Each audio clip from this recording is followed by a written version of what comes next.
Les trois dames du premier s'appelaient Fernande, Raphaël et Rosa Larosse. Le personnel étant restreint, on avait tâché que chacune d'elles fût comme un échantillon, un résumé de type féminin, afin que tout consommateur pût trouver là, à peu près du moins, la réalisation de son idéal. Fernande représentait la belle blonde, très grande, presque obèse, molle, fille des champs dont les taches de rousseur se refusaient à disparaître, et dont la chevelure filasse, écourtée, claire et sans couleur, pareille à du chanvre peigné, lui couvrait insuffisamment le crâne.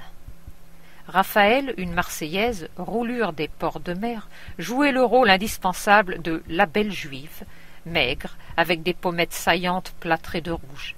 Ses cheveux noirs, lustrés à la moelle de bœuf, formaient des crochets sur ses tempes. Ses yeux eussent paru beaux si le droit n'avait pas été marqué d'une taie.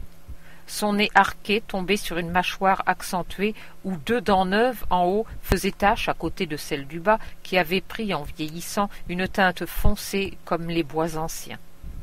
Rosa Larosse, une petite boule de chair tout en ventre avec des jambes minuscules, chantait du matin au soir d'une voix éraillée, des couplets alternativement grivois ou sentimentaux, racontait des histoires interminables et insignifiantes, ne cessait de parler que pour manger et de manger que pour parler, remuait toujours, souple comme un écureuil malgré sa graisse et l'exiguïté de ses pattes. Et son rire, une cascade de cris aigus, éclatait sans cesse, de ci, de là, dans une chambre, au grenier, dans le café, partout, à propos de rien.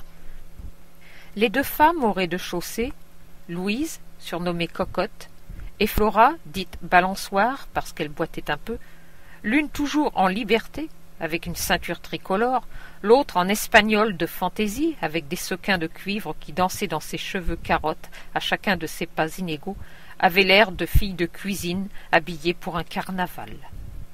Pareilles à toutes les femmes du peuple, ni plus laides, ni plus belles, vraies servantes d'auberge, on les désignait dans le port sous le sobriquet des deux pompes.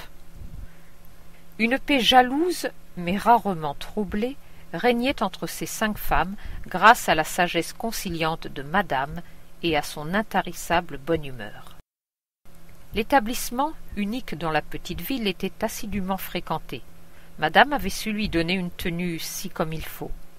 Elle se montrait si aimable, si prévenante envers tout le monde. Son bon cœur était si connu qu'une sorte de considération l'entourait.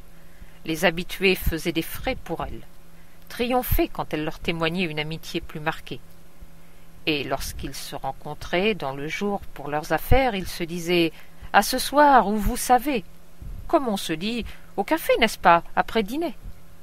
Enfin, la maison Tellier était une ressource et rarement quelqu'un manquait au rendez-vous quotidien.